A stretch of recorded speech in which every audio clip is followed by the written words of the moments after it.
Video like जरूर कर लीजिए और ऐसे वीडियो लगातार फ्री में पाने के लिए चैनल को तुरंत सब्सक्राइब कर लीजिए और बेल आइकन को जरूर टैप कर लीजिए ताकि आगे भी सारे वीडियो आपको मिलते रहे। यूट्यूब में फॉलो करते हैं तो प्लीज ये वाला फ्री टेलीग्राम चैनल जरूर ज्वाइन कर लीजिएगा। सारे नोटिफिकेशन सारे अपडेट यहीं पे आते हैं, ध्यान रखिए।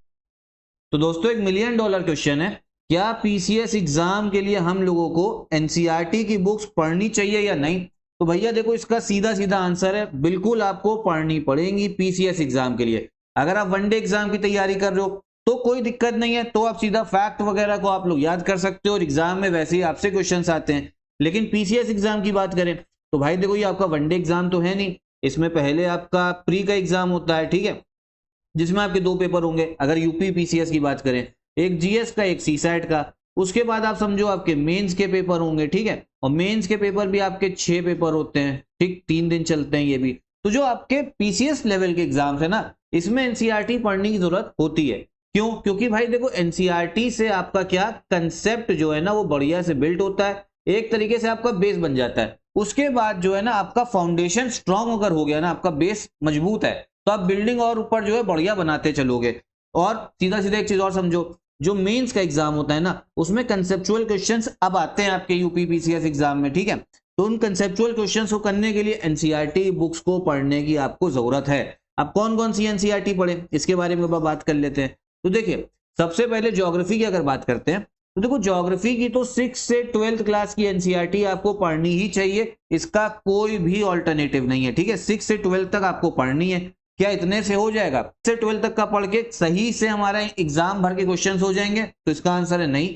यहां से आपको ज्यादातर क्वेश्चंस तो एग्जाम में देखने को मिलेंगे, बेस भी बन जाएगा, कंसेप्ट भी बन जाएगा। इसके बाद आपको और सिलेक्टेड स्टडी जो है वो करनी ही पड़ेगी। इसके लिए आप हमारे एससीएस के नोट्स, जो ज्योग्राफी के लिस्टिंग कंपाइलेशन, उसको फॉलो कर लेना, ठीक है, वहीं से आपका सारे क्वेश्चंस हो जाएंगे। फिर हिस्ट्री के लिए भी आप देखो 6 से 12 तक की एनसीईआरटी जो नई वाली है। अब लेकिन अगर आपके पास में 2025 के लिए टाइम नहीं है तो 6 से 12 तक आप स्किप कर सकते हो। जो आपकी ओल्ड एनसीईआरटी है ना, क्लास 12th वाली, जिसमें एंशिएंट इंडिया के लिए आर्य शर्मा है, फिर मध्यकालीन भारत के लिए सतीश चंद्रा, मॉडर्न इंडिया के लिए आपका बिपिन चंद्रा, उसको एक बार रेफर कर लेना, वो तो बहुत इंपॉर्टेंट है। फिर पॉलिटी के लिए क्लास 11 से क्लास 12 तक, और ये भी आप समझो ये मेंस एग्जाम के लिए ज्यादा आपके लिए इंपॉर्टेंट है, ठीक है। क्लास 11 से क्लास 12 मेंस एग्जाम में से क्वेश्चंस जो है बन सकते हैं। जो ज्योग्राफी की मैंने बताया ना, इससे प्री में क्वेश्चंस बनते हैं, प्री में भी, ठीक है, लेकिन सारे क्वेश्चंस आप सिर्फ एनसीईआरटी से सॉल्व नहीं कर पाओगे। अगर ये मैं इस बेस पे कह रहा हूं, अगर आप पुराने पेपर्स देखोगे ना यूपी पीसीएस प्री के, तो आपको समझ में आएगा। इसके लिए आपको एक्सटर्नल सोर्स जो है वो पढ़ने की जरूरत होगी, ठीक है। तो इसी के लिए यहाँ पे काम आता है आपको स्टडी फॉर सिविल सर्विसेज के हमारे नोट्स। इकोनॉमी के लिए क्लास 9 से लेके क्लास 12 तक बढ़िया से आपका कंसेप्ट बन जाएगा, जीडीपी क्या होता है ये सब समझ में आएगा। इसके बाद में मेंस के लिए भी काफी हेल्पफुल है। और देखो, प्री में ना अब थोड़े बहुत क्वेश्चंस आने लगे हैं इकोनॉमी, जो स्टैटिक थ्योरी होती है।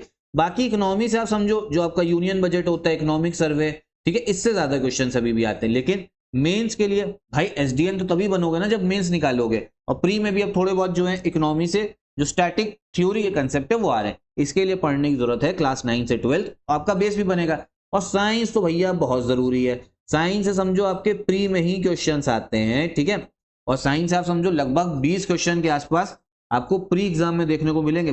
बहुत क्वेश्चंस होते हैं जो नहीं, जिसको साइंस नहीं आती ना, उसके लिए एक बहुत बड़ा डिसएडवांटेज हो जाता है। तो मैं तो कहूंगा साइंस को भैया तैयार करके जाओ। साइंस कैसे भैया हम लोग पढ़े? क्लास 6 से क्लास 10 तक की एनसीईआरटी को चबा डालना है, ठीक है। उसके बाद में क्लास 11 12 के कुछ सिलेक्टेड चैप्टर्स हैं, पूरा नहीं, सब पूरा तो समझ में भी नहीं आ पाएगा। जो भैया आईआईटी के एग्जाम की तैयारी कर रहे हैं उनको भी समझ में नहीं आ पाता है, बड़ी मुश्किल होती है। 6 से 10 तक सब, 11 12 के कुछ सिलेक्टेड चैप्टर्स, ठीक है। और इसकी साइंस की तो आप समझो पूरी मेन, आपका एक पापा वीडियो बन रखी है my main channel study for civil services पे, उसको आप देख सकते हो, ठीक है। एनसीईआरटी बेस पे ही बन रखी है, कंप्लीट सारी चीजें जो है उसमें आपको समझ में आएंगी। तो ये रही मेन एनसीईआरटी। कितने 5 सब्जेक्ट मैंने आपको बता दिए। इनकी एनसीईआरटी मोस्ट इंपॉर्टेंट है आपके प्री एग्जाम के लिए भी, अब इंपॉर्टेंट है, और साथ में मेंस एग्जाम के लिए भी, ठीक है।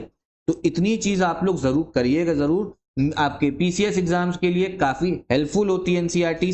और अगर आप टॉपर्स की बात सुनोगे ना, तो लगभग हर टॉपर आपको दिखेगा जिसने एनसीईआरटी जो है वो पढ़ी ही है। साथ में अगर आप लोग यूपी पीसीएस 2025 की तैयारी कर रहे हो, तो उसके लिए वन स्टॉप डेस्टिनेशन हमारा पेड ग्रुप जो है वो स्टार्ट हो चुका है, उसको आप ज्वाइन कर सकते हो। एक ही जगह पे अगर आपको रिकॉर्डेड क्लासेस चाहिए, पेड क्विज चाहिए, टेस्ट सीरीज चाहिए, सिलेक्शन मटेरियल चाहिए जो हमारा नोट्स फॉर्म में आपको मिलेगा, उसके लिए सबसे बेस्ट है हमारा paid group study for civil services का। ज्वाइन करोगे काफी आपको बेनिफिट होगा एग्जाम यूपी पीसीए 2025 के लिए। साथ में आपका कोई और डाउट हो तो एक बार कमेंट बॉक्स में पूछिएगा आप लोग जरूर।